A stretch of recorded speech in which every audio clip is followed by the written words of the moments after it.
Hello students, welcome in look and learn classes. आज हम पढ़ेंगे सॉल्ट। ओके, सबसे पहले हम इसका डेफिनेशन समझते हैं। ए salt is any chemical compound formed from an acid when a hydrogen ions from the acid has been replaced by a metal ion or another positive ion। मतलब जो सॉल्ट होते हैं, जो सॉल्ट है वो क्या होते हैं, एक केमिकल कंपाउंड होते हैं जो किससे बनते हैं, एसिड से बनते हैं। इसमें क्या होता है कि जो एसिड का जो हाइड्रोजन आयंस जो होता है वो किससे रिप्लेस हो जाता है, किसी भी मेटल आयन से रिप्लेस हो जाता है और पॉजिटिव आयन से रिप्लेस हो जाता है। और रिप्लेस होने के बाद जो भी कंपाउंड बनेगा उसको आप क्या बोलेंगे, सॉल्ट के नाम से उसको आप जानते हैं। क्लियर। अब देखते हैं सॉल्ट का फॉर्मेशन किस किस तरीके से होता है और कैसे होता है।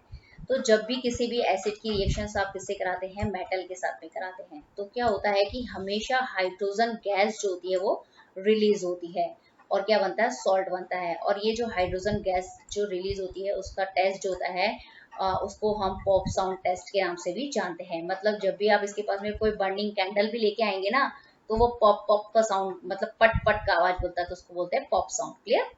तो इसमें क्या होता है कि ये जो मतलब एसिड में लिया आपने हाइड्रोक्लोरिक एसिड, क्लियर, और यहाँ पे मेटल में आपने लिए जिंक। तो क्या होगा कि जब भी जिंक हाइड्रोक्लोरिक एसिड से रिएक्शन करेगी ना, तो इसका जो हाइड्रोजन जो है, ये हाइड्रोजन ओके, ये किसकी फॉर्म में बाहर निकल जाएगा, H2 की फॉर्म में बाहर निकल जाएगा। क्लियर। तो अब ये जो Cl है और ये जो Zn है, ये मिलके क्या बना लेंगे, ZnCl2, जिसको हम क्या कहते हैं, सॉल्ट कहते हैं। क्लियर। अब हम देखते हैं एसिड और बेस जब भी आपस में रिएक्शन करते हैं तो क्या बनाते हैं, सॉल्ट और वाटर बनाते हैं। इस रिएक्शंस को हम बोलते हैं न्यूट्रलाइजेशन रिएक्शंस भी कहते हैं। ओके, क्यों? क्योंकि जब भी एसिड और बेस एक दूसरे के कांटेक्ट में आते हैं तो एक दूसरे के इफेक्ट को क्या करते हैं, वो कैंसिल कर देते हैं और हमेशा क्या बनेगा, कंपाउंड के फॉर्म में सॉल्ट बनेगा और वाटर बनेगा। तो इसके अंदर क्या होगा कि एसिड में लिया आपने हाइड्रोक्लोरिक एसिड और बेस में लिया आपने मैग्नीशियम हाइड्रोक्साइड। ओके, तो इसमें क्या होगा, एसिड की प्रॉपर्टी क्या होती है, हमेशा हाइड्रोजन आयंस देगी और जो बेस होगा वो क्या देगा, हाइड्रोक्सिल आयंस देते हैं। तो इसका हाइड्रोजन और इसका जो हाइड्रोक्सिल आयन होता है वो मिलके क्या बना लेगा, H2 बना लेगा, और बाकी जो दोनों के रिमेनिंग पार्ट है Mg और Cl, ये बना लेंगे MgCl, तो इसको हम बोलते हैं सॉल्ट। क्लियर। अब इसी तरीके से एसिड और मेटल ऑक्साइड जो होते हैं वो रिएक्शन करके क्या बनाते हैं, सॉल्ट और वाटर बनाते हैं। इसमें भी क्या होता है कि मतलब एसिड की फॉर्म में वही हमने लिया हाइड्रोक्लोरिक एसिड, और मेटल ऑक्साइड मतलब कोई भी मेटल का ऑक्सीजन के साथ में कंपाउंड। तो मेटल है Zn और मतलब इसका ऑक्सीजन के साथ कंपाउंड, तो मेटल जिंक ऑक्साइड। ओके, तो ये मेटल ऑक्साइड है। ओके, तो इसमें क्या होगा कि मतलब जो एसिड की जो प्रॉपर्टी है वो हाइड्रोजन आयन देगी, ये हाइड्रोजन और ये ऑक्सीजन, ऑक्साइड का ऑक्सीजन, ये दोनों मिलके क्या बना लेगा, वाटर बना लेगा, और बाकी जो रिमेनिंग पार्ट है Cl और ZnCl2 बना लेंगे, जिसको हम बोलेंगे सॉल्ट। क्लियर। अब है कि किसी भी एसिड की रिएक्शन आप मेटल कार्बोनेट के साथ कराओ या मेटल हाइड्रोजन कार्बोनेट के साथ में कराते हैं, तो हमेशा क्या होती है, कार्बन डाइऑक्साइड गैस रिलीज होती है। Okay, that is very important. और क्या बनेगा, सॉल्ट और वाटर बनता है। इस कार्बन डाइऑक्साइड गैस का जो टेस्ट होता है ना, उसको हम बोलते हैं lime water test. That is very important. Clear. अब आपने एसिड में लिया है hydrochloric acid, metal carbonate, carbonate में मैंने आपको बताया कि जब भी कार्बोनेट आएगा तो उसमें आएगा CO3। ओके, और मेटल के अंदर कोई भी कैल्शियम जिंक कुछ भी आप ले सकते हैं इसके अंदर। तो क्या होगा कि इसके अंदर क्या होगी, ये जो CO3 ग्रुप जो होता है वो CO2 की फॉर्म के अंदर क्या हो जाएगा, अलग हो जाएगा। तो इसका एक ऑक्सीजन और ये एसिड की दो हाइड्रोजन मिलके क्या बना लेगी, वाटर बना लेगी, और जो रिमेनिंग पार्ट होगा वो बना लेगा कैल्शियम क्लोराइड, जिसको आप क्या बोलेंगे, salt. Okay, that is very important. और ये जो मैंने बताया ना, जो कार्बन डाइऑक्साइड गैस बनती है, ये लाइम वाटर टेस्ट होता है इसका। क्लियर। इसको मतलब जब आप कैल्शियम हाइड्रोक्साइड में से पास करेंगे ना, तो क्या करेगा, उसका जो मतलब मिल्की कलर जो होता है वो अपीयर होता है। क्लियर। अब क्या होता है, ये तो बनाया हमने एसिड से, क्या बनाया आपने, सॉल्ट। लेकिन आप बेस से कैसे बना सकते हैं, किसी भी बेस की रिएक्शन जब आप नॉन मेटल ऑक्साइड के साथ करते हैं तब भी आपको सॉल्ट और वाटर मिलता है। तो अब बेस के अंदर क्या ले लिया, सोडियम हाइड्रोक्साइड। ओके, और नॉन मेटल में होती है कार्बन, और कार्बन के साथ में उसका ऑक्सीजन के साथ में कंपाउंड बना, तो उसको बोल दिया आपने कार्बन डाइऑक्साइड। ठीक है, तो नॉन मेटल का यहाँ पे एग्जांपल क्या हो गया, कार्बन।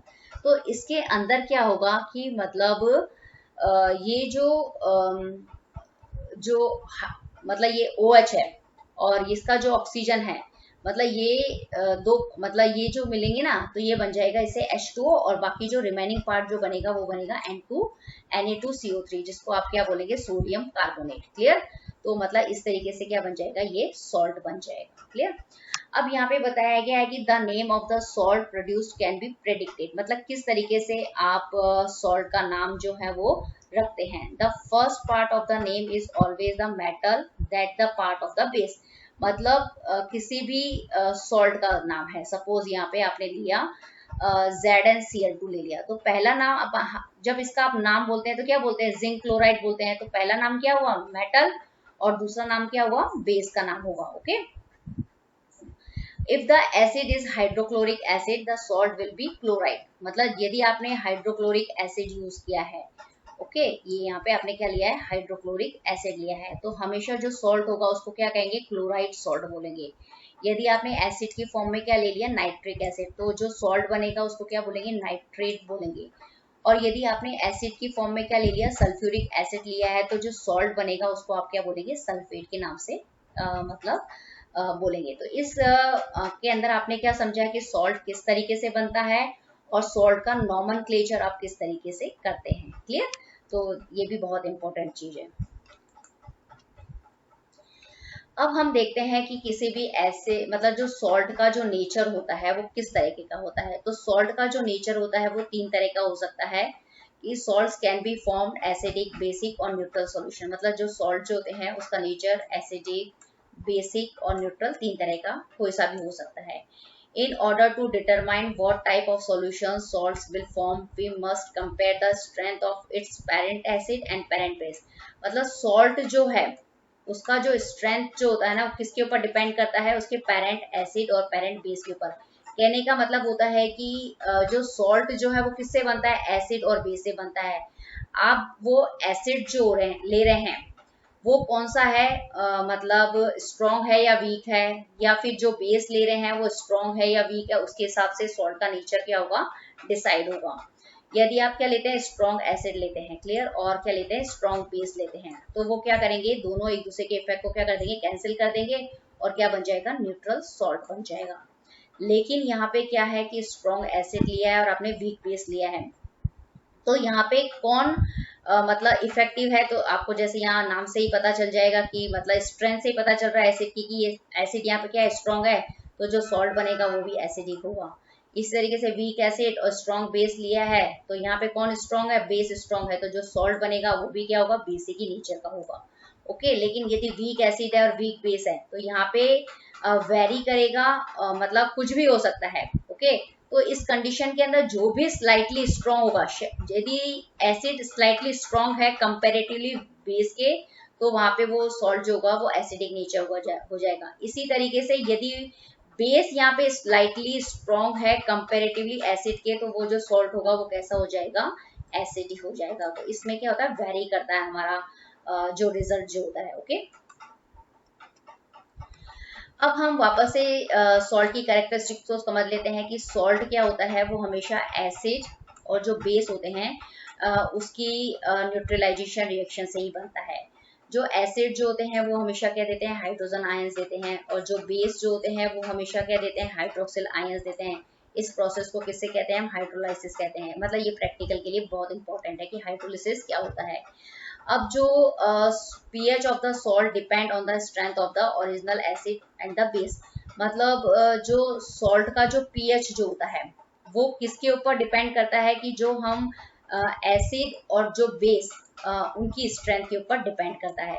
जैसे अभी हमने समझा था कि जैसे आपने स्ट्रॉन्ग एसिड ले लिया, स्ट्रॉन्ग बेस ले लिया सपोज, तो क्या होगा, उसकी pH की वैल्यू कितनी होगी, 7 होगी, और वो सॉल्ट कैसा होगा, न्यूट्रल होगा। क्यों होगा, क्योंकि उस कंडीशन में क्या होंगे, दोनों जो होंगे ना वो अपने इफेक्ट क्या हो जाएंगे, एसिड और बेस का जो इफेक्ट होगा वो न्यूट्रलाइज हो जाएगा।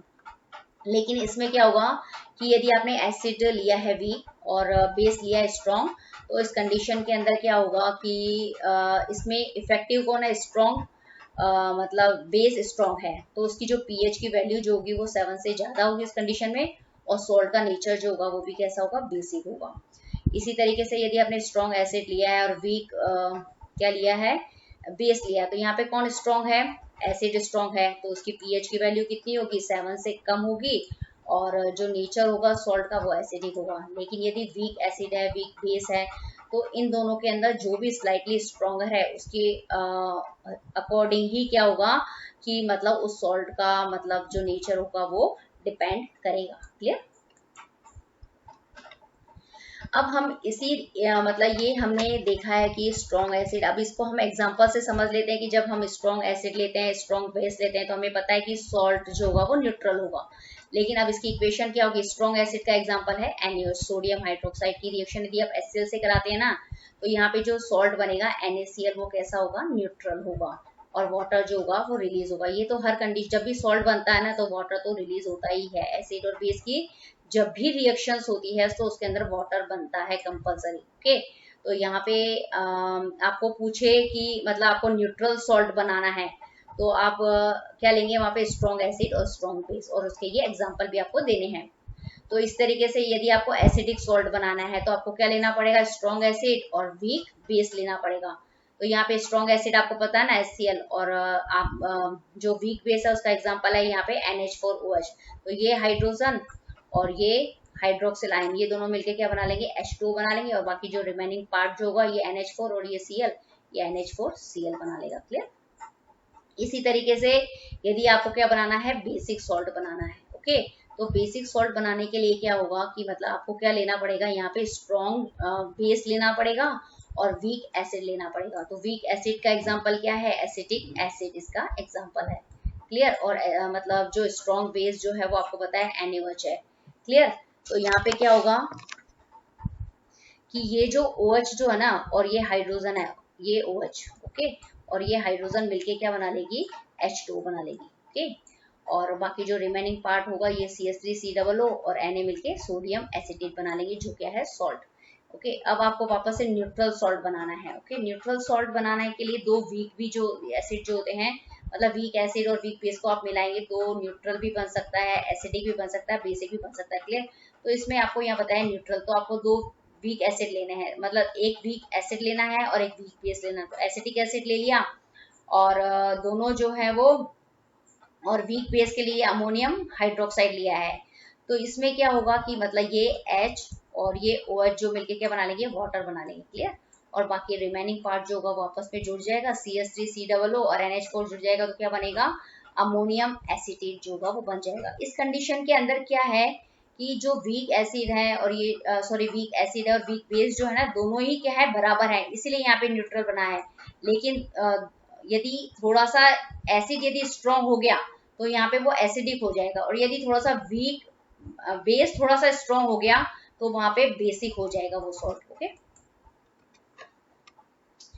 अब हम देखते हैं सॉल्ट्स जो होते हैं उसको, उसकी सॉल्युबिलिटी के बारे में समझते हैं। तो मतलब जो सॉल्ट को अगर आप वाटर के अंदर डिसॉल्व करते हैं तो उसकी सॉल्युबिलिटी आप समझ सकते हैं कि जो सॉल्ट जो होते हैं वो दो तरह के होते हैं, एक तो होता है सॉल्युबल सॉल्ट और एक होता है इनसॉल्युबल सॉल्ट। जो सॉल्युबल सॉल्ट जो होते हैं वो क्या होते हैं, salt that dissolve in water at room temperature, ये क्या होते हैं, वाटर के अंदर डिसॉल्व हो जाते हैं।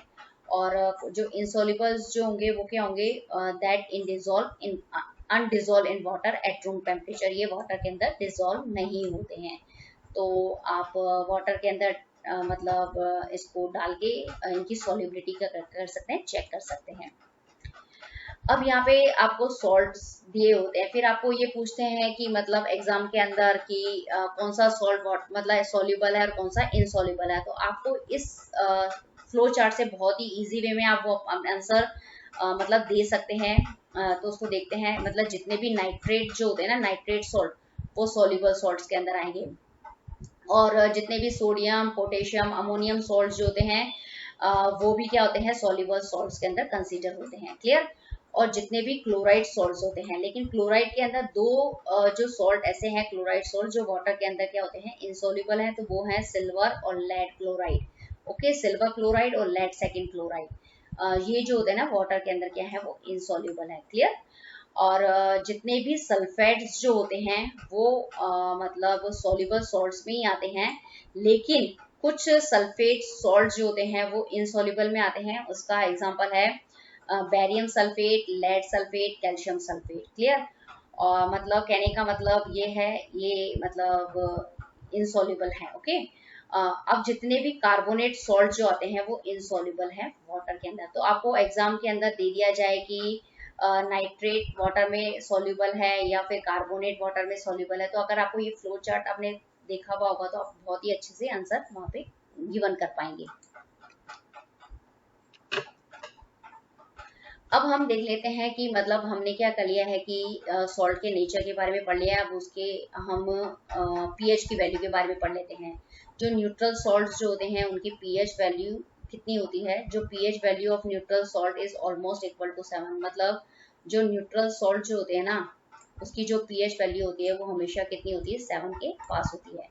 लेकिन जो एसिडिक सॉल्ट्स जो होते हैं उनकी जो पीएच वैल्यू जो होती है वो हमेशा क्या होती है? लेस देन 7 होती है। ओके।